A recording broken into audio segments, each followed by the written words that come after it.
What's going on, everybody? Adam Hlavac here, and I wanted to dive into some of my favorite physical media releases of the year.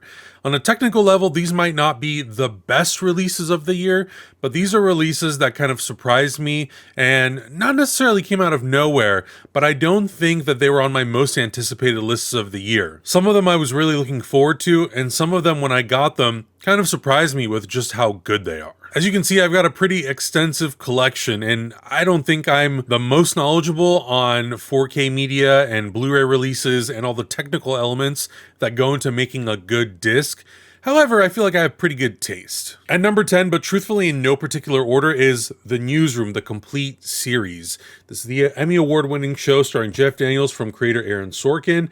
I picked this one because I feel like TV shows truthfully don't get a lot of hype when it comes to physical media, and I feel like we should highlight them. There's been a lot of really great releases this year: Dune Prophecy, Fallout Season 1, Superman Lois, the Complete Series, but it really felt like it was worth highlighting something that's a little bit different than the norm that I talk about or cover. I think Warner Brothers did a really good job with this one, maximizing the quality and how it can look on Blu-ray, and I think it will definitely look better than what it looks like on streaming, and it's a very worthy addition to your collection. Next on my list is Awakenings from the late great Penny Marshall, starring the late great Robin Williams and Robert De Niro. I think this is a little bit of an unexpected add into my collection, and some people will say, well, this is kind of a straightforward remaster.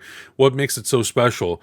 The movie is incredible, and I think the performances that Robin Williams and Robert De Niro give are some of the best of their career, and this release also looks beautiful. It's remastered in Dolby Vision, it's got a new Dolby Atmos track, and I think it looks and sounds great, and I think if you're looking for a movie that maybe, if you've never seen it, is a bit unexpected and is heartfelt and emotional, this is a really good ad. Next up is a really exciting one, and this one comes from Warner Archive and Hammer Films. It's The Curse of Frankenstein, starring Peter Cushing and Christopher Lee. This is the first film of this franchise that has gotten a 4K remaster. This was done in collaboration with Warner Archive. I think this is an incredible remaster for a really fun and entertaining film.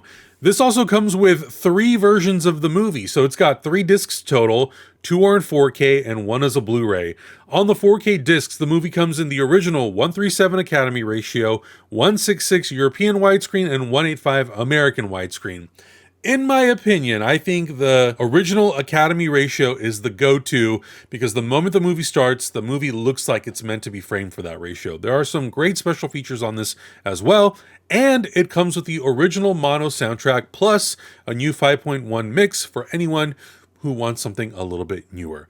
I highly recommend picking this up, and I really, really hope that Warner gets to do more of these for the sequels. Another one from Warner Brothers that I really loved is Lethal Weapon. This is the theatrical and director's cut versions.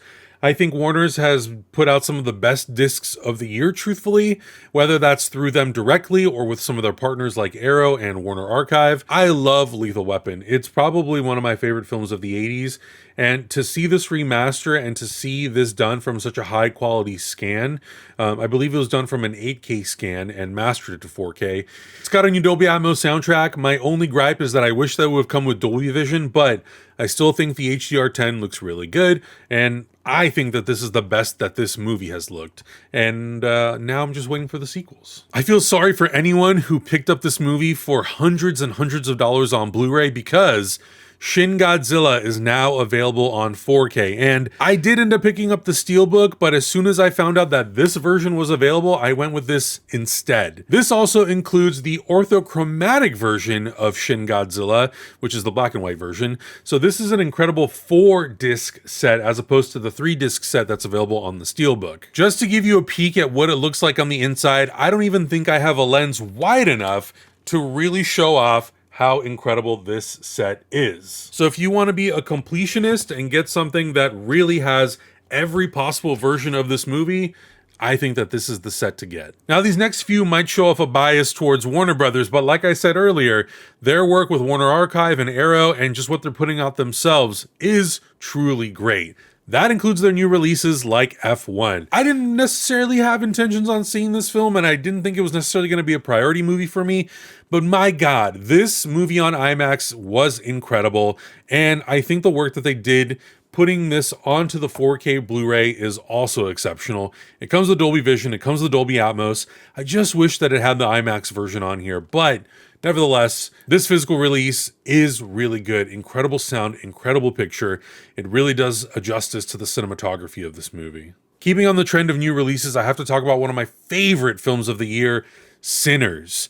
This one does come with the IMAX expanded sequences in 16:9. Even though this movie was not finished photochemically and was probably finished in 4K, I still think this is one of the best looking Blu-rays of the year. This release was really able to capture all the nuances of film that you'd want to see preserved on a physical media release.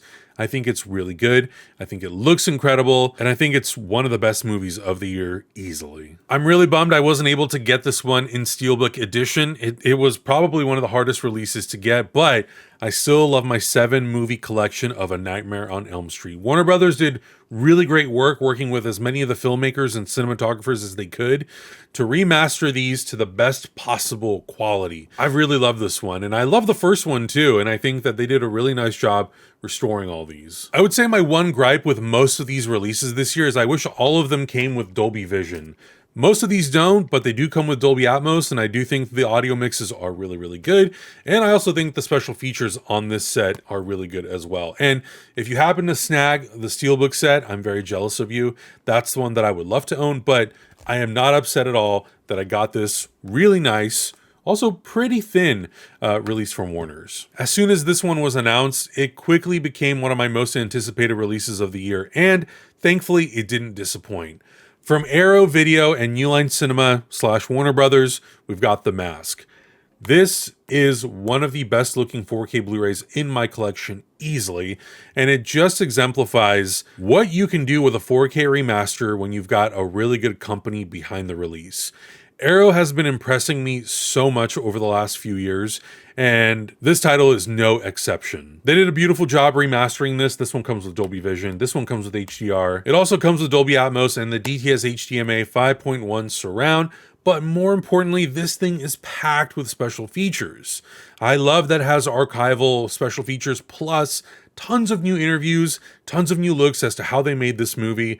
This is now a prized possession in my collection. And my number one favorite addition to my collection in 2025 has to be Teenage Mutant Ninja Turtles, the movie trilogy. As soon as I found out in 2022 or 2023 that New Line was working on a 4K remaster of the first movie, I was praying that someone would pick this up and do a full trilogy release. And thanks to Arrow, we've got it. I did a whole breakdown of this release on my Instagram, so if you want to check it out, go check it out. This is the Arrow exclusive artwork, which I felt like was a necessary get, because I can also house the original poster artwork on the Blu-ray cases individually. This is a beautiful set. It's got tons of special features as well. This comes with Dolby Vision, Dolby Atmos, DTS HDMA 5.1, but again, packed with special features. You will spend as much time watching the special features as you will watching these 3 movies. This is probably my number one set of the year. It's available now. So are all the rest of these. So definitely check them out. I've got them linked down in the description. But to my fellow physical media collectors, what were some of your favorite releases of the year? Like I said, these may not be technically the best, but these were some of my favorites, some of my most anticipated, and some of them were even a few surprises. I'm going to be doing more physical media reviews going into 2026 because I feel like that's something that I want to highlight more. And I think it's a beautiful time to be a physical media collector because there's so much stuff out there. So let me know what some of your favorites were down in the comments below.